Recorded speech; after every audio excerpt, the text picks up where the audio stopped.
sans cesse reconnaissant. Rendez continuellement grâce pour toutes choses à Dieu, le Père, au nom de notre Seigneur Jésus-Christ. Éphésiens 4, 20. Que faites-vous en moyenne 17 à 18 fois par minute sans même y penser? Si vous donnez votre langue au chat, je vous apprendrai que vous respirez plus de 1000 fois par heure et environ 25 000 fois par jour. Ce qui signifie qu'à 50 ans, vous aurez introduit dans vos poumons près de 450 millions de bouffées d'air. Et notez-le bien, chacune d'elles est et a été un don de vie accordé par le Dieu fidèle. Y avez-vous pensé? L'avez-vous remercié pour cette profusion de cadeaux si précieux pour votre santé? Vous savez fort bien que si nous retenions notre souffle durant quelques brèves minutes, non seulement nous perdrions conscience, mais nous cesserions de vivre. Cet arrêt de courte durée nous serait fatal. L'oxygène que nous introduisons dans nos poumons est indispensable à la vie, et c'est à Dieu que nous devons cet air que nous respirons sans discontinuer, ce souffle qui se poursuit même durant notre sommeil le plus profond. Job déclarait avec juste raison « Dieu tient dans sa main l'âme de tout ce qui vit, le souffle de toute chair d'homme » Job chapitre 12 verset 10. Que tout ce qui respire loue l'Éternel, louez l'Éternel, psaume 150 verset 6. C'est donc en abondance que nous recevons les cadeaux du ciel. Mais, hélas, nous n'en discernons qu'une infime partie. C'est donc en abondance que nous recevons les cadeaux du ciel. Mais hélas, nous n'en discernons qu'une infime partie, tant nous sommes centrés sur nous-mêmes. Avons-nous songé une seule fois à remercier la Providence pour ses souffles de vie innombrables? Dieu est généreux et chacun de ses dons, même le plus insignifiant, est une grâce, une faveur imméritée, une preuve de son amour fidèle. Dieu ne nous doit rien et ce serait faire insulte à son amour que de prétendre mériter, voire payer la moindre de ses bénédictions par quelque action charitable. Il en est de même pour l'enfant qui est entièrement pris en charge par ses parents. Comme le Seigneur, ceux-ci n'attendent rien en retour, sinon un peu de reconnaissance, des merci qui jaillissent d'un cœur soumis. Or, dire merci n'est pas chose naturelle chez l'enfant comme chez l'adulte. Papa et maman le savent fort bien qu'ils doivent, sans se lasser, supplier leur progéniture de répondre à tout acte de bonté par ce petit mot si agréable à entendre. En vérité, la reconnaissance s'apprend et les parents feront bien de l'enseigner à leurs enfants. Quant à nous, chrétiens, exerçons-nous à déceler les cadeaux du ciel pour en rendre grâce au Seigneur avec joie et chaleur. Que Dieu dessille nos yeux pour répondre à ses immenses bontés. À l'instar de David, ordonnons à notre âme de bénir l'Éternel et de n'oublier aucun de ses bienfaits. Psaume 103, verset 2. Gustave Thibon disait très justement « Nous ne voyons pas le bien que Dieu nous fait parce que Dieu ne cesse jamais de nous faire du bien. Rien ne frappe moins la conscience qu'un bienfait continu. On n'est pas reconnaissant à l'eau de couler sans cesse, ni au soleil de se lever chaque matin. Si Dieu ne s'occupait de nous que par saccades, nous songerions davantage à la bonté de Dieu. La reconnaissance est d'abord un étonnement. » Gustave Thibon, L'échelle de Jacob, édition L'Ardancher. Certains de nos lecteurs surpris s'exclameront « Pourquoi donc parler de reconnaissance dans un livre qui traite du service? Ce thème a-t-il sa place dans ces pages? Certainement. D'abord parce que l'action de rendre grâce à Dieu est, comme la louange, un service que réclame le Seigneur.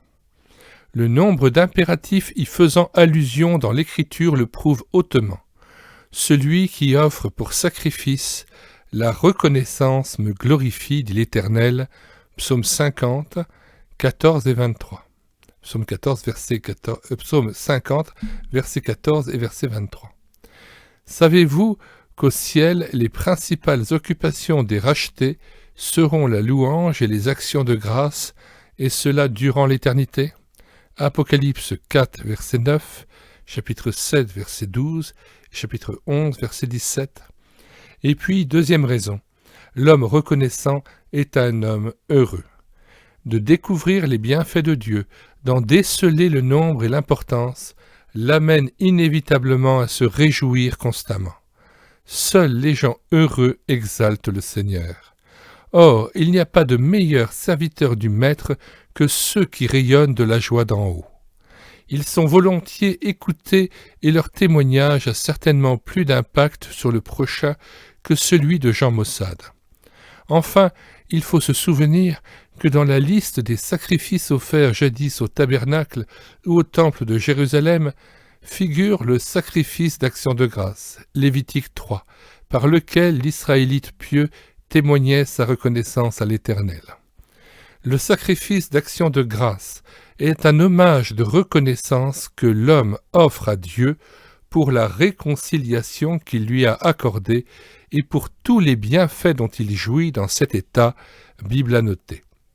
Les créatures de Dieu ne devraient-elles pas vivre en permanence dans une atmosphère de louange et de reconnaissance? Éphésiens 4:20.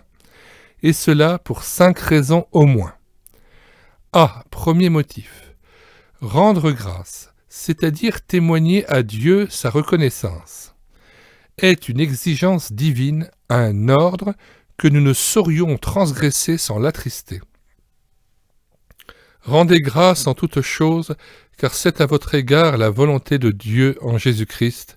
Soyez reconnaissants, abondez en actions de grâce à Dieu le Père. Rendez continuellement grâce à Dieu pour toutes choses. 1 Thessaloniciens 5, 18, Colossiens 2, 7, 3, 15, Éphésiens 5, 20. Ne devrions-nous pas nous humilier profondément en considérant le peu de cas que nous faisons de ces innombrables bienfaits? B. Deuxième motif. L'ingratitude attriste Jésus. Le Sauveur exprime sa déconvenue en constatant que sur les 10 lépreux guéris, un seul, un Samaritain, a daigné faire demi-tour pour lui exprimer sa reconnaissance. Luc 17, versets 15 à 19. Ne s'est-il trouvé que cet étranger, pour revenir et donner gloire à Dieu? Verset 18, soupire-t-il avec tristesse. C. Troisième motif. Non seulement l'ingratitude attriste le Dieu fidèle, mais plus encore elle déchaîne sa colère, car l'ingratitude n'est qu'une forme d'impiété. Paul déclare à ses lecteurs de Rome « La colère de l'homme se révèle du ciel contre toute impiété et toute injustice des hommes. » Ils sont donc inexcusables, puisque, ayant connu Dieu, ils ne l'ont point glorifié comme Dieu et ne lui ont point rendu grâce. Romains 1, 18 à 21. Quiconque a la crainte de Dieu devrait réfléchir sur de telles paroles et se montrer fermement déterminé à abonder en actions de grâce pour lui être agréable. D. Quatrième motif. La louange et les actions de grâce ont plus de valeur aux yeux de Dieu que les sacrifices les plus coûteux qu'un homme soit en mesure de lui offrir. Psaume 69, versets 31 à 32. Le sacrifice de taureau et de bœuf constituait la plus forte offrande en Israël. Cinquième motif. Enfin, les actions de grâce, surtout prononcées avant l'exaucement, accompagnent la prière efficace. L'Écriture ne nous invite-t-elle pas à marquer notre reconnaissance avant même d'avoir reçu la chose demandée? Voyez Philippiens 4, verset 6 et Colossiens 4, 2. C'est une façon tangible d'exprimer sa foi. Autant de motifs sérieux qui nous incitent à bénir sans cesse et abondamment notre Dieu, dont la bonté va jusqu'aux cieux. Quand devrions-nous rendre grâce à Dieu? L'apôtre précise continuellement, Éphésiens 4, 20. La reconnaissance devrait être comme l'air que nous respirons, l'atmosphère dans laquelle s'écoulent nos journées. Qui se tient près du Seigneur trouvera à chaque instant l'occasion de louer le Père, même pour de petites choses. Matin et soir, psaume 92, versets 2 et 3. Lors de nos insomnies, psaume 119, verset 62. Et dans le détail de nos activités, Colossiens 3, 17. La louange et la reconnaissance monteront vers celui qui nous aime, il en est digne. En ajoutant « Rendez grâce continuellement pour toutes choses », l'apôtre Paul nous incite à dire merci, non seulement pour chaque bonté de Dieu dont nous sommes conscients au fil des heures, mais également pour les petits contretemps et les grandes épreuves de la vie, convaincus que toute chose concourt au bien de ceux qui l'aiment. Romains 8, 28. Je le sais, au sein des difficultés, il n'est pas toujours évident de discerner la main d'un Dieu qui accorde le meilleur à son enfant. Croyons-le cependant. Alors nous serons en mesure de nous écrier « Seigneur, tu as en vue mon bien éternel. Tu veux, par ce contretemps ou cette souffrance, m'amener à faire des progrès et à devenir plus fort dans l'adversité. Aussi, je te bénis même si je ne comprends pas le but que tu poursuis. » Job, cet homme écrasé par la perte brutale de ses enfants et de ses biens, ne se rebelle pas dans son immense malheur. Se jetant par terre, il se prosterne et dit « Je suis sorti nu du sein de ma mère, et nu je retournerai dans le sein de la terre. L'Éternel a donné et l'Éternel a ôté. Que le nom de l'Éternel soit béni. Et quoi, dit-il à sa femme, nous recevons de Dieu le bien, et nous ne recevrions pas aussi le mal. Job 1, 21 et 2, verset 10. Ici, il me semble bon de citer le récit suivant tiré d'un feuillet de calendrier. Booth, B2OTH, le fondateur de l'armée du salut, raconte que, lors d'une réunion de témoignages dans le Yorkshire, un homme monta en chaire pour parler longuement de ses problèmes, de ses déceptions et des difficultés que lui causaient certains chrétiens. Celui qui vint après lui crut bon d'ajouter « Je vois que le frère qui vient de nous parler demeure dans la rue des Plaintes. J'y ai moi-même habité quelque temps, et jamais je ne me suis bien porté. L'air était malsain, la maison était malsaine, l'eau était imbuvable, les oiseaux n'y chantaient pas, et moi-même j'étais triste et constamment de mauvaise humeur. Mais j'ai déménagé, je suis allé habiter rue de la Reconnaissance. Depuis lors, je me porte bien, ma famille aussi. L'air y est pur, l'eau y est excellente, la maison est saine et exposée au soleil, les oiseaux chantent et je suis heureux du matin au soir. Eh bien, si j'ai un conseil à donner à notre frère, c'est de déménager lui aussi. Il y a beaucoup de maisons à louer dans la rue de la Reconnaissance, et s'il veut y venir, je suis sûr qu'il y sera transformé. Je serai moi-même heureux de l'avoir comme voisin. Perdons l'habitude d'être malheureux. Le récit se passe de commentaires et nous remémore le conseil de l'apôtre « Rendez continuellement grâce pour toutes choses à Dieu le Père, au nom de notre Seigneur Jésus-Christ. » Éphésiens 4, 20.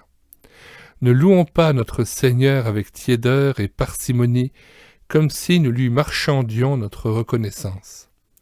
Mais plutôt, et sans nous lasser, abondons en actions de grâce. Colossiens 2, versets 6 à 7. Nous y serons encouragés en sachant que la louange et les actions de grâce seront, comme nous l'avons dit plus haut, la principale occupation des rachetés dans le ciel, et cela pour l'éternité. Apocalypse 7, versets 11 à 17. Question. N'êtes-vous pas repris en constatant le peu de place que tient dans votre vie la reconnaissance? Pouvez-vous dire pourquoi? Si vous avez de fréquentes insomnies, à quoi les employez-vous? Comment réagissez-vous si vous êtes présentement éprouvé? Accusez-vous Dieu de placer de constantes difficultés sur votre chemin? Pouvez-vous tenir le langage de Job dans votre souffrance? Croyez-vous que le Seigneur veut vous rendre capable de le bénir en dépit de vos douloureux problèmes? Êtes-vous de ceux et de celles qui se plaignent sans cesse? Ne croyez-vous pas que vous devriez, vous aussi, déménager pour vous installer dans le quartier de la reconnaissance? Là, vous aurez des occasions de témoignage.